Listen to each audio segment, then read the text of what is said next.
So it's like going back to the COVID thing. I don't like people dying. I don't like people suffering. I don't want to see anybody die and suffer, but I do know that people die and suffer. And I do, for me, I understand that if we just let this kind of herd immunity go, right? People will die and suffer, but our economy and the mental state and state of others and beings far outnumbers the amount of people that would likely get sick and die. It might take a while though, to get to that point. Maybe. I think we're getting, I mean, I think we're getting better. I think a lot of people, I mean, how many people do you know here in the States have gotten COVID?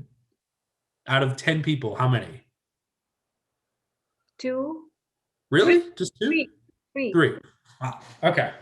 My group, if I counted 10, right, just 10 people around me, I'm up to about 7 out of 10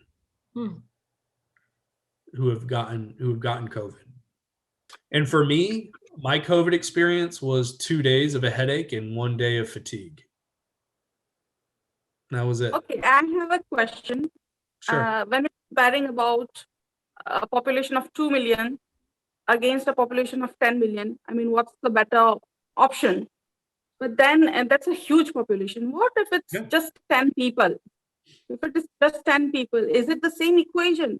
Then 2 can die and the rest of them, the 8 of them can live. If it's a smaller population, would the decision change? Yeah, you're still looking at 20%.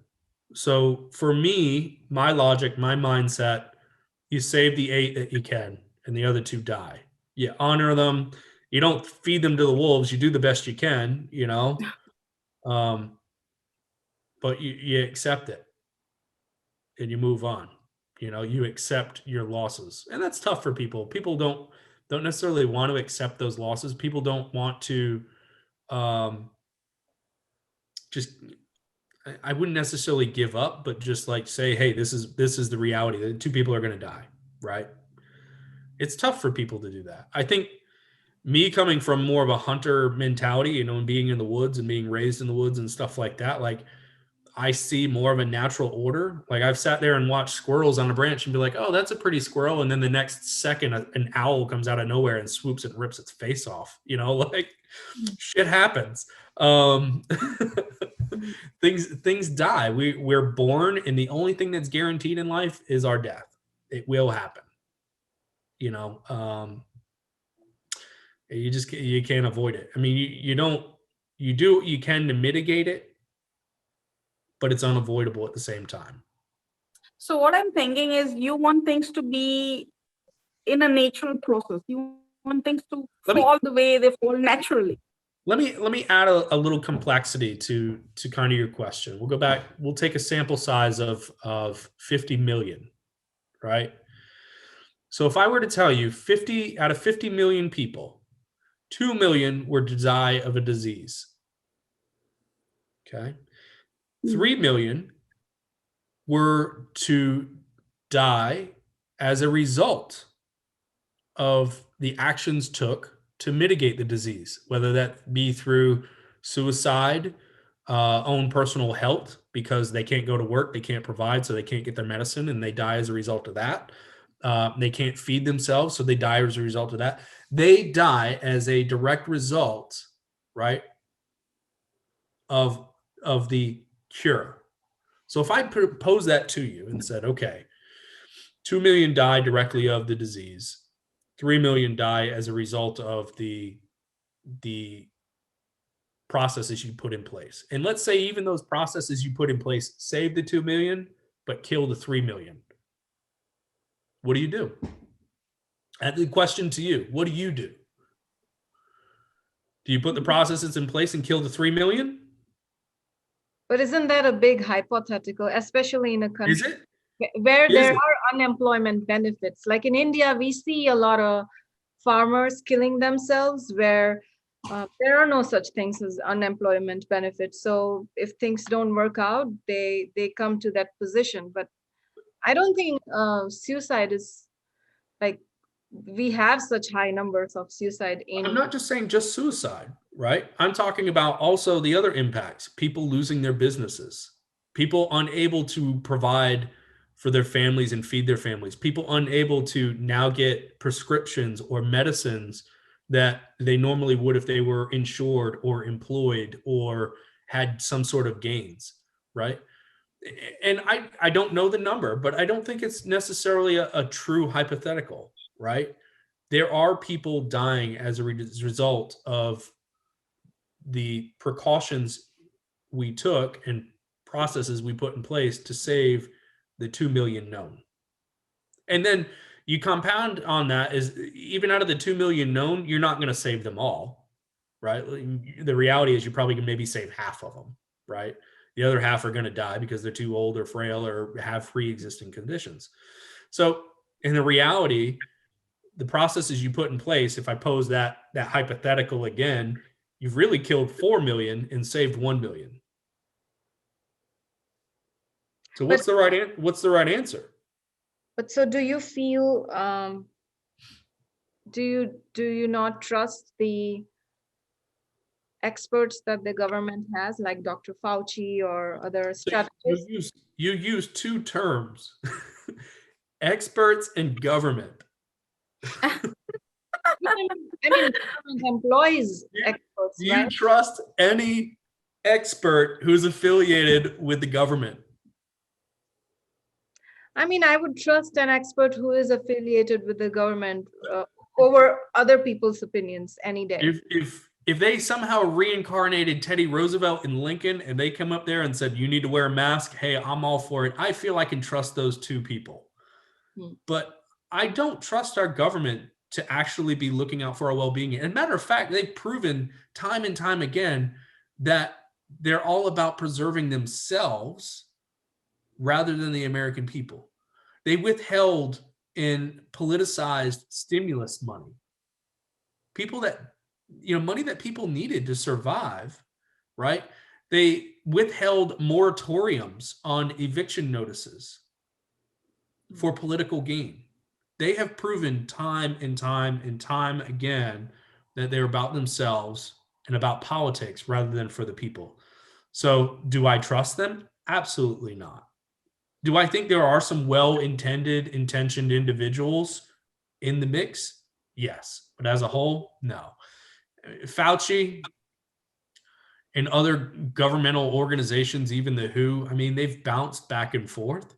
I do believe that, mitigating, wearing masks and washing hands and things like that help mitigate things. But those are no brainers. Like, here's the number one rule is don't go and be an asshole, period. If you feel sick, don't go out. That's it, period. If you know you're sick, don't expose other people. Don't be an asshole. There's really only one rule. I'm going to tell you, like, as a new person in the US, like when I was new to the US, and me and many other Asians, there would be these very well-intentioned, good American people who would hug us, and I would get like, ooh, don't.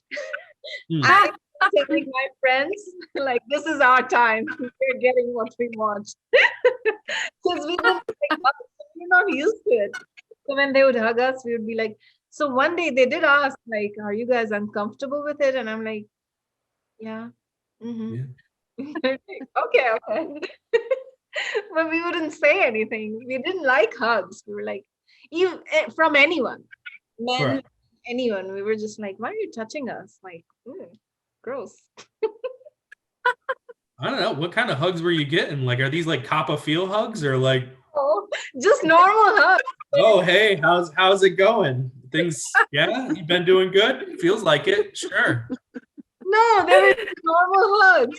We were not good. We were like, especially if a guy hugged us, even a friendly hug, we were just like, why are you hugging us? Why can't you just say nice things and go? Like, why can't you just accept the affection? No, that's true. And then I came to a point where I was okay with it. I'm still very uncomfortable internally about it, but I don't show it. I'm to that point. So eventually, after another 10 years, I'll be like, okay, whatever. It's just something we didn't grow up with. Like in India, you could never, at least where, I shouldn't say India, at least where we grew up, that was like, there was a no touching policy, right? Like I remember I was at one of my sister's college events, and one guy just touched her like this or something, and she was like, "How dare he?" He was, but those were the norms. And in that sense, he should have known better because those were the rules of the culture. Like you don't do any touching, and touching someone's face just when you're friends, that's blasphemy. Like, how dare you? Cultural difference. What if they got like That's mustard or something on the corner of their mouth? And you're just like, oh, you've seen it. let me get So you that. say that. Wipe it off from here. Yeah. I mean, it was Point good. it It out. was well intentioned. It's like, oh, let me get that mustard stain real quick. So Okay, you there don't you go. you tell them to do it. You don't do that for someone. You don't touch him in the face. Look Well, at how shocked he is. you could be He's like, shocked. oh, let me get that mustard for you. There you go. You're all good. You're just trying to be a friendly person. Yeah, but not where the cultural rules are different. That's what I was also coming to. Well, I mean, it's perspective. I mean, That's just don't be an ignorant person and take an insult. Just be like, oh, well, they were just looking out for me and cleaning the mustard off my face. I should thank them for that. But you wouldn't have that perspective unless you have broadened your horizons to see other cultures. You wouldn't know that. So even like back in those days, we would never have kissing scenes in movies. There would be two flowers making out like this. Mm. You would get You like, have to show that to him. that is what's happening. And if it was like before marriage between the guy and the girl, we were like, oh my God, let's change the channel. This is so bad. Mm. No, but that's what I was also saying. I saw this video, um, you know, as you were saying, like you feel that there are a lot of regulations and stuff like that. And one of my other friends who owns a bar also felt like he went to a coffee shop and he said I've been going there for about 10-15 years and they turned me away because I was not wearing a mask, and I felt like I was so pissed. And I was like, I'm never going to go there again. And he said, that's because, and then I felt like I'm being a jerk, that's not their fault. The point is, and so he was narrating this to me and he wanted to get my insight on it. And I'm like, we come from countries where we really really follow the rules. Like these are thoughts that don't cross our minds, that if a government says something should be done, we do it. And it's also like even in schools, like you here, when I was new to grad school, like there would be the professors many a times in the summer would wear shorts.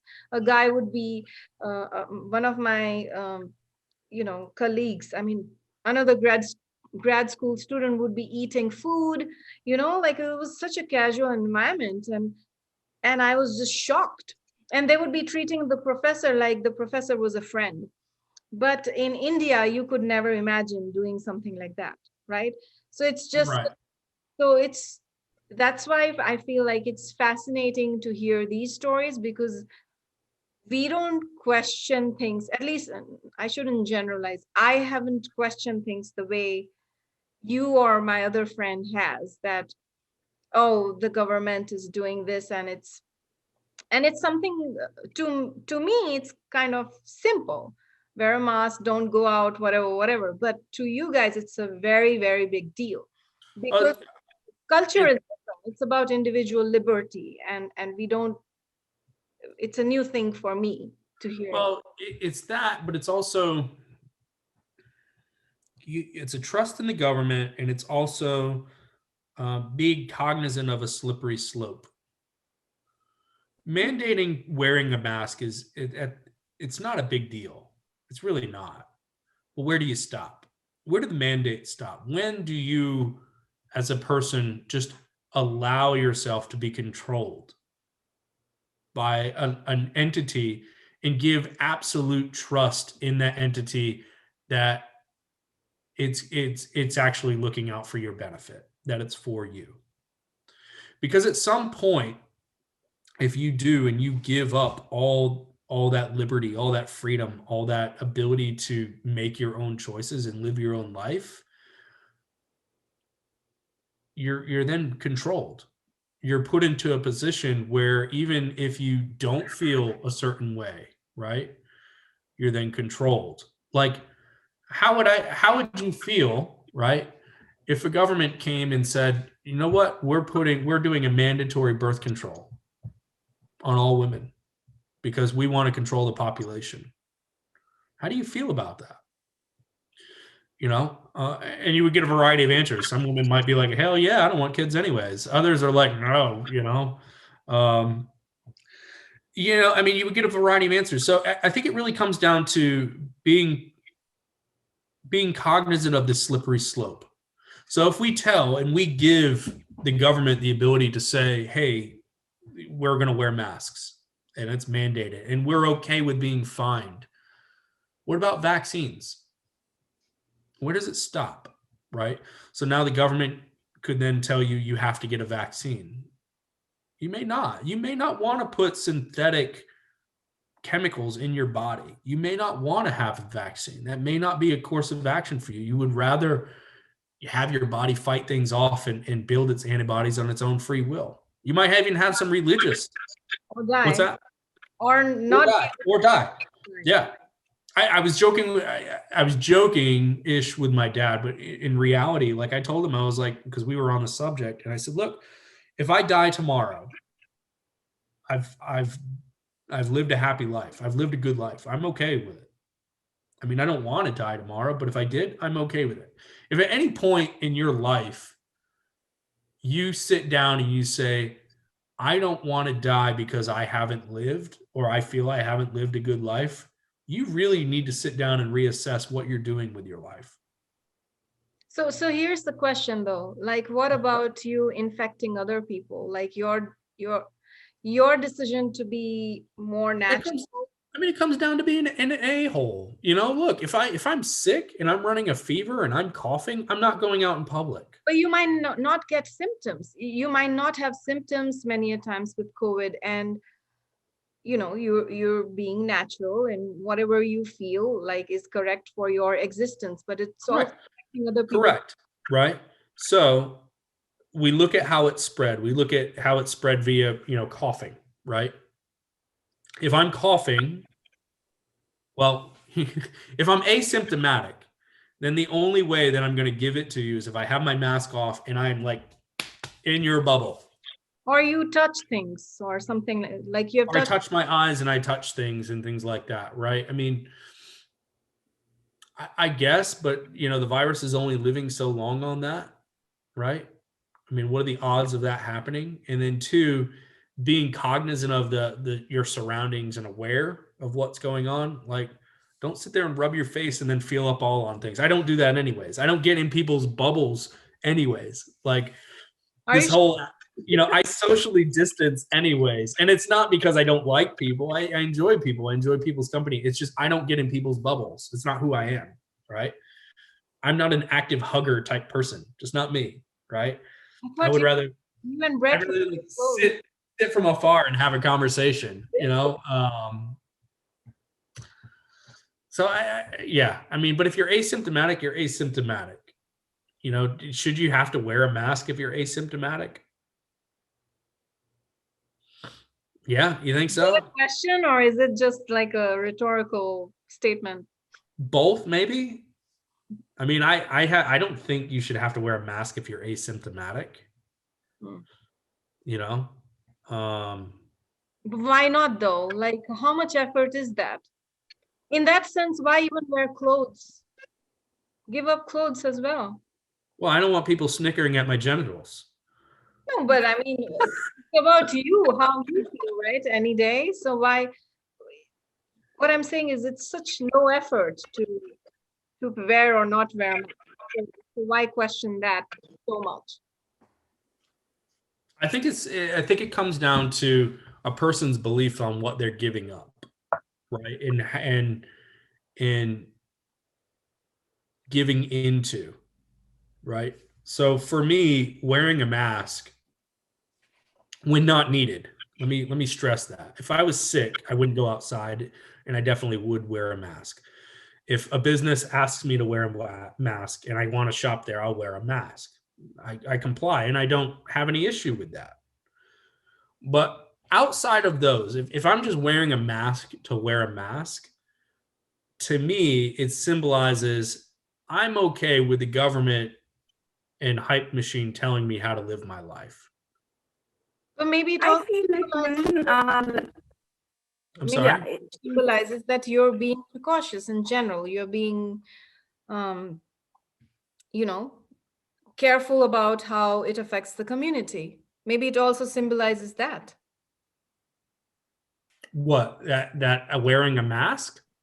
Yeah, why does it only have to symbolize something about the government? Perhaps, but who's giving that? I mean, so me wearing a mask and giving off that perception, what am I trying to do? Am I trying to communicate to others that, hey, I'm wearing a mask, so I care about you, No, right? maybe you really care about them. Maybe Maybe you, I do. And if I do really care about them, I don't get in their bubble and I don't hug them and I don't touch their face and things like that. but you can also transmit it within 6 feet or something like that, right? It's also airborne to an extent. Maybe I care about them so much that I want to infect them so I can perpetuate the herd immunity.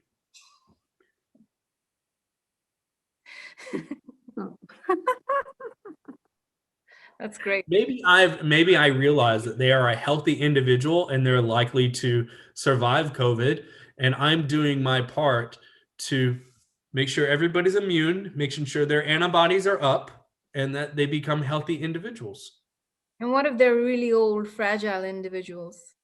I am doing my part. I am doing my part to help our government balance the Social Security issues. oh, Wow.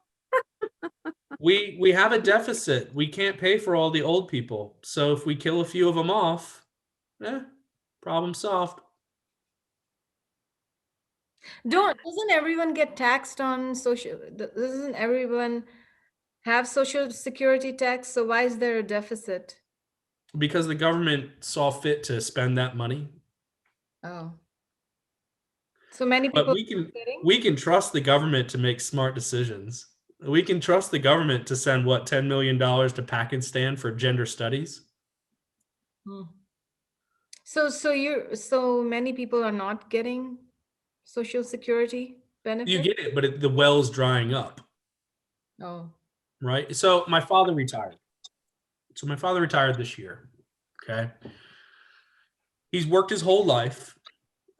He was in the service and he's worked his whole life. So he's been working since 16 years old, practically.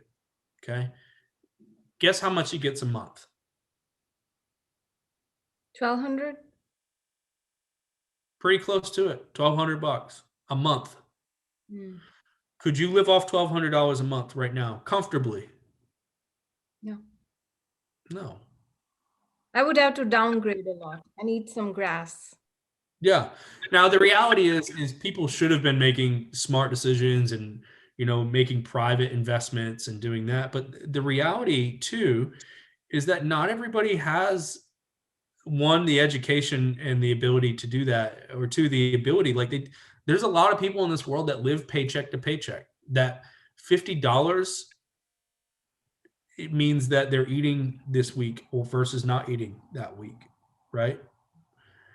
Some people just don't have the luxury to sit and invest in their future the way that we're supposed to. And so they're stuck, and at the end of the day, the government says, hey, here's $1,200, have fun, enjoy your retirement, thanks for working your life away. you know um so no, I don't trust the government, and I say that jokingly. Again, I don't want to see anybody die.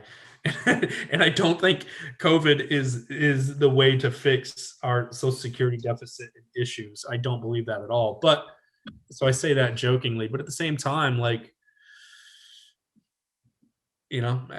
again, wearing a mask, mandating people to stay home, putting in curfews, shutting down businesses, to me, in my opinion, is not the right way to solve this problem. vaccines, mandatory vaccines, is not the way to solve this problem. If the death rate, mortality rate, and impact was at the same level as, let's say, smallpox or polio or MMR, right? The vaccines that we have in place today that we all get when we're born, and tuberculosis and all that, right? TB tests and all that. If it was at the same level as those, I'm perfectly 100% on board with mandatory vaccinations.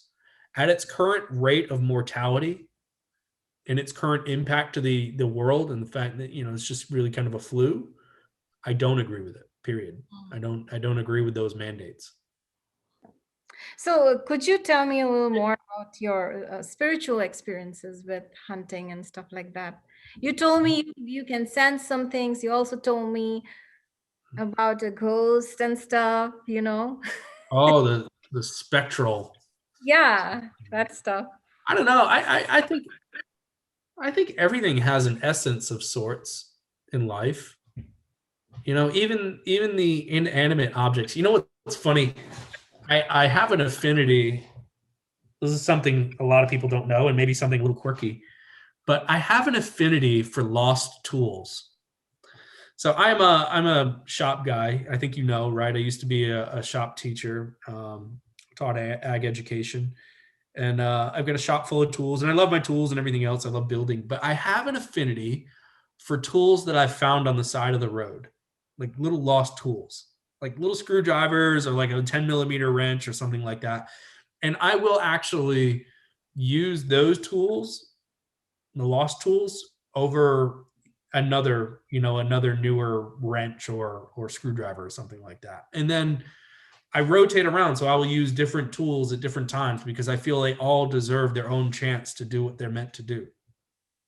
So it's funny that I feel that, I guess, things have their own little entities in life, their own little purpose and backstories. So I guess my spirituality and faith dives that deep in that even inanimate objects have their purpose. There's a reason for them. We just don't know it. Yeah, I mean, it's said that, you know, the way something has been used.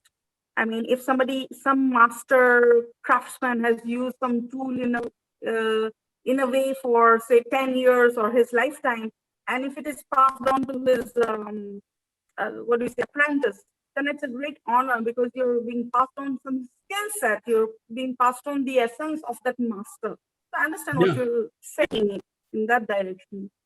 Yeah, well, there's that, and it's like you feel bad for it a little bit, you know, the little screwdriver that all it wanted to do was just turn screws, and somebody lost it on the side of the highway, and you're like, I'll give you a home, little buddy. We'll go turn some screws.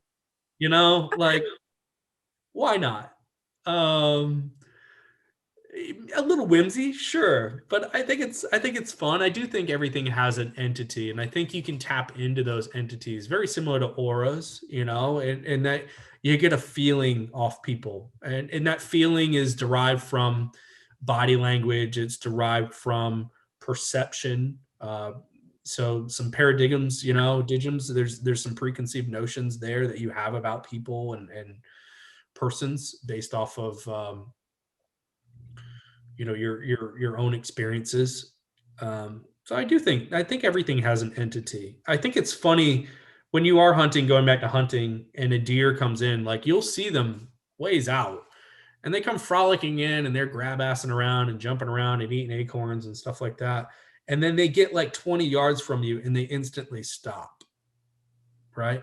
And you see this in like squirrels and other animals too. Like they'll just stop or they'll freeze. Or if you're watching squirrels, like they have a sense about things, like something's not right in the world. And so they stop and they freeze and they look around, and then, you know, either they settle back down because they realize maybe it was a false alarm, or they run off. You know, I mean, there is a sense, there's a deeper sense and entity of things in the world than most people know or realize or able to sense, you know. And it just comes with it gets developed by an understanding of the world around you through experiences or understanding. I think getting more in tune, for me, getting more in tune with the natural world and getting out, hunting and in the woods. I think you can, if you really focus, you can start to get a sense for those things and get a better understanding.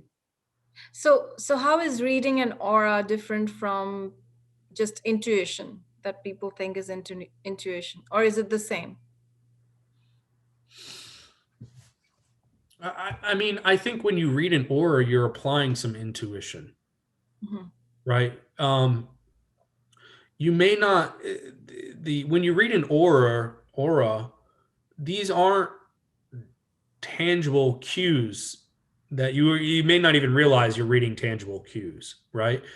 I think the reality is there's probably some visual cues that are influencing your reading of a person's aura, the way in which they stance, the way in which they talk, the wrinkles around their eyes, the way that their jawline is set. Is it set more of in a smile or a scowl? Like these little minute details do aid in reading an aura. I think more than what most people realize. I don't think it's just, oh, look at the energy around you, right? There are influencing factors, whether or not they want to admit it or not, or there are influencing factors. But I also think there is an air about people. There's a calmness. There's just sometimes you meet people and you're like, I could trust that person. I know it. You're right. You read that aura and you're applying intuition. You're applying what you know and what you've learned from others or what the world has told you or how other stimuli has impacted you. You're applying that intuition when reading an aura. Does that make sense? Yeah. So do you think everybody does that subconsciously anyways? Oh, of course. Yeah. Of course. I mean, we all have a fight or flight reaction. I mean, it's just survival, period. I mean, yes, we're social creatures, but deep down we every animal, every being has a want to survive. And we take the stimuli that we know of, we apply the intuition, we apply the education, and then we compartmentalize it in ourselves, in our minds, and we say, I can trust that person, I can't trust that person. And it's based off of survival. I mean, our whole norms and mores and laws and right and wrong is based off of a need to survive. That's it. Right. I need this person, so I'm not going to go kill them. You know what I mean? Like, Oh, yeah. I need this person's protection, so I'm not going to steal from them. At the root of it all, it's all a want and a need to survive. And reading an aura or going up to a person and knowing if you can trust them is all part of that just survival instinct at its core. Have you ever tried, like, I know you walk up to random people and start talking like you did with me, but have you ever tried doing it with an aura you didn't like? And has it ever surprised you like, no, I like it actually? I like your funk. No, yeah, I mean, yes and no. I think you know me well enough to know that I'm a pretty social person and I talk to everybody for the most part. Good, bad, ugly, whatever. Like I'll talk to anybody.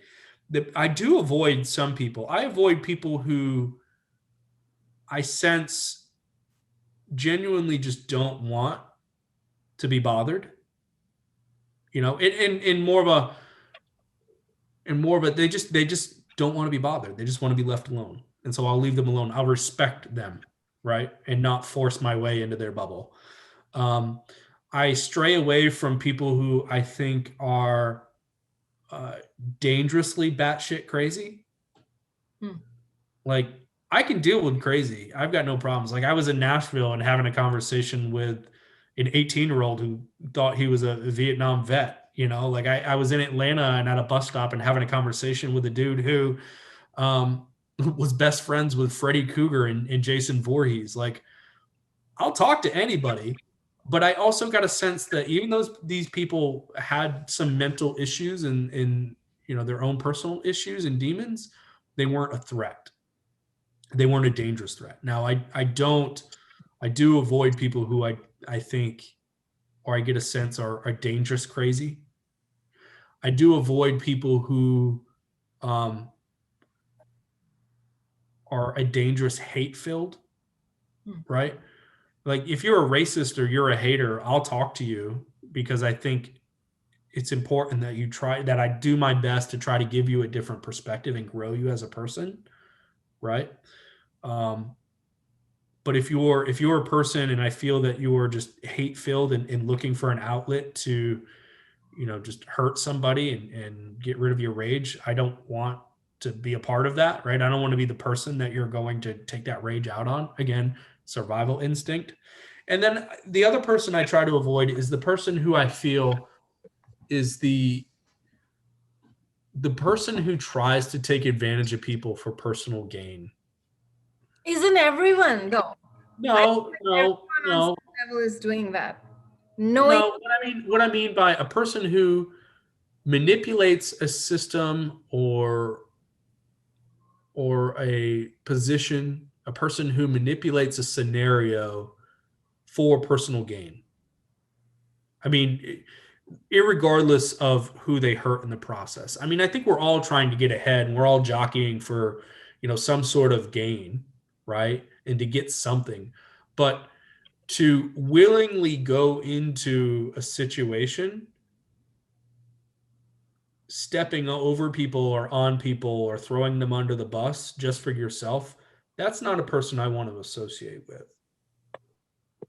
so for my scenario, I'll give you an example. When I was younger, there were some guys who liked me and I didn't like them, but because they liked me, um, I for certain reasons or something, I would talk to them so that I don't know, I would get something out. But I didn't even know I was doing that. I was just like, I'm just talking to them. I'm not giving them a promise. But in all honesty, I was unknowingly manipulating them because at the end of the day, I knew what they wanted and I knew that I wasn't unaware of it. You So, mean what did they want? I mean, they wanted to date me or something, whatever. Or something? Huh? Or something? Whatever. Something like that. Okay. Well, I mean, what's wrong with a date?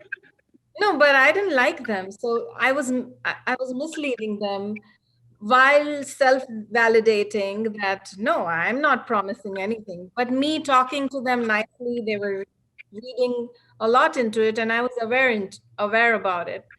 But I didn't know I was doing all that. Is my point. But isn't that manipulation? Like I feel like we are always maybe doing something like that, and more often than not, we are not aware. Isn't that the case, Benny? Uh, Again, it's about what your intention is, to what level you are ready to hurt the other person. I think it boils down to that purpose, intention, and what level you go to. Yeah, it comes down to one rule: don't be an a-hole. But is that an a-hole? Like what I was doing at the time? Because I didn't know I was doing that. I was just like, no, I was self-justifying it. I was like, I haven't promised them anything. I'm just being a nice person. I'm talking nicely to them. But the root cause of talking nicely to them was to gain something, maybe like a book or something stupid like that, like Well, it depends.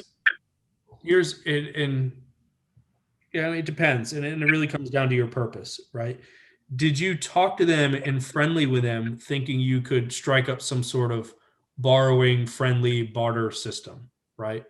Fine, okay, get a not book, a not a problem. bargain, just a favor, like a book or something. Yeah, fine. But what I mean is, like, you went into it with your intentions to be a friend or friends, right?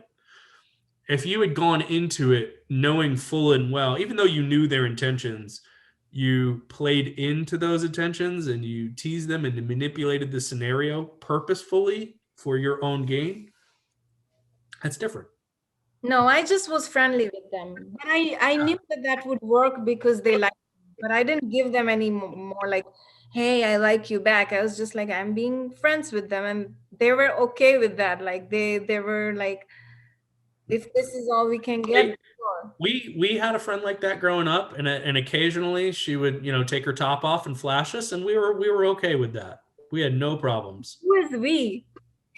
Me and some buddies of mine, we had a girl who hung around with us, and every now and again she would throw us a bone, and we were okay with that. It is such a strange story. Did I mean, you? I'm not saying you did it to those guys, but did you get your book? I did get my book. So you did flash them. I Okay. didn't flash them. I was just All right, nice. that's not what I heard. That's not what I heard at all. See, selective hearing. You hear what you want to hear. You showed what you wanted to show. No. So That was nothing then. I wanted to show nothing. yeah, no, I mean, I think if you go in with the intentions of being friends and you're not manipulating the scenario, there's nothing wrong with that. Like know? when I was new to a city, I was really bored, and there was this really, really weird, strange dude. But I didn't have any friends, so I would hang out with him. But and he started liking me, and I was offended that he liked me. Like, how dare he? And then, but I didn't want to hang out with him, but I hung out with him because I was bored. Until I How dare you like me? That's how you felt about him? like, how could you convey that to me? Why on earth would you think that I'm an interesting individual who would want to hang out with somebody like you? Like, ugh. I was being, Way to go. you know how we are when we're young, we're kind of like that. So No. but there I wasn't. No, I don't know. Shocked. I haven't been like Maybe that. you were never a young person. I haven't been like, I've never gone to a girl and be like, how dare you like me? Ugh. Say that to I me. don't even like myself. What the hell is wrong with you?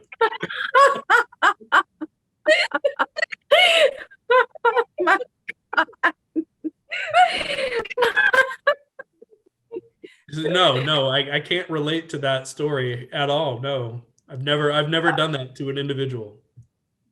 I didn't say it to him. I said it in my head. No, okay. I wasn't mean to him, but I didn't like him. But I was bored. So I hung out with him, and then he thought that there was something going on. And I said no. And then he was sad. And then I was like, do you want to hang out? And he still hung out with me. And then I was like, this is not good. I mean, I think it's difficult when you have a relationship with a man and a woman, right? I think, it's not like hanging out with a guy or two girls hanging out, right? Because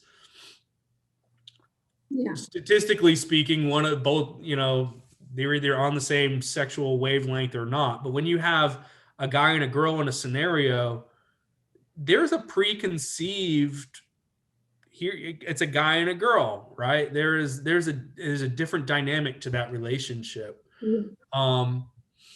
And it takes a lot, and it usually comes down to having that conversation on, are we friends or are we something else? I have girl friends who are amazing people. I've multiple girlfriends that are just awesome people. And I can tell you, in every single one of those scenarios, we have had that conversation.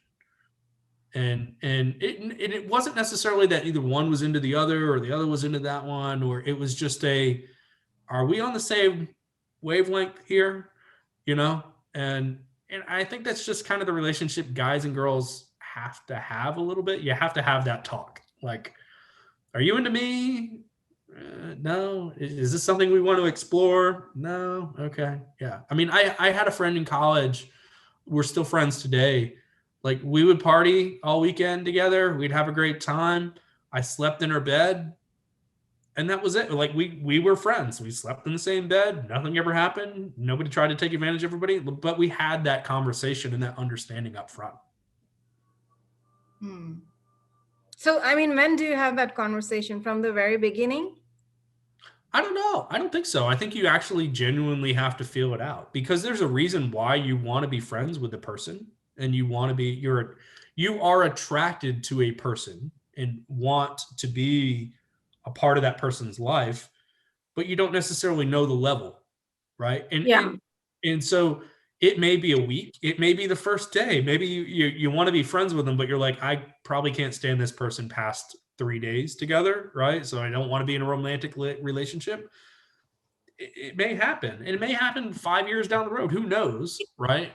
But at some point, like you'll have your mind made up, and I don't think it's good for anybody to go into meeting somebody or saying I might want to be a friend with this person with already putting that block up and saying and just saying that's not a possibility. Hmm. I mean, I think it's a little bit different if you're married, right? If you're married and you go meet new people and you're like, oh, this might be a possibility. Let me see what's down this road. Yeah, that's probably not the best, But to single people, I would say, yeah, I mean, don't go into that with those blockers up. Also, it depends on the type of marriage, by the way. I'm just saying.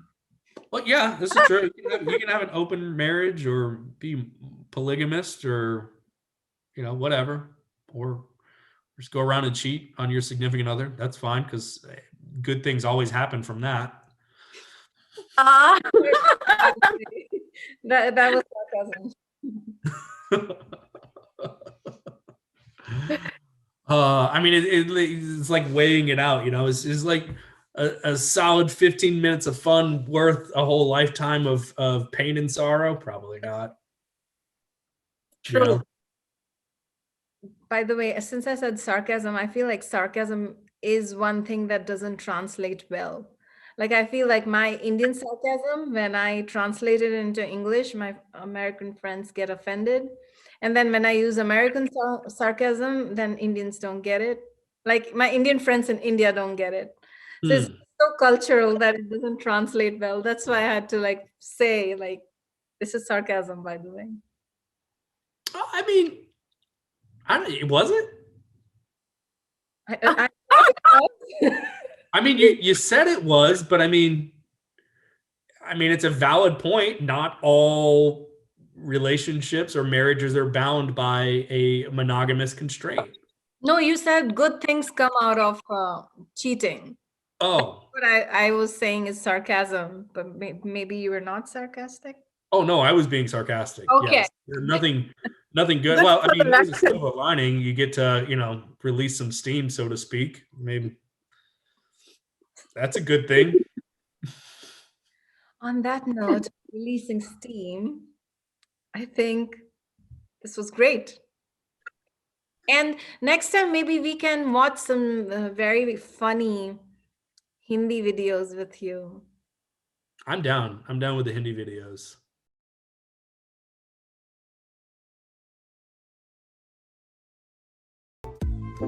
Hey guys! So if you liked my video, please actually go ahead and like my video. Also show me support by subscribing to my channel because I'm working so hard for this. And hit that bell icon so that you're notified every time I upload a new video. Thank you!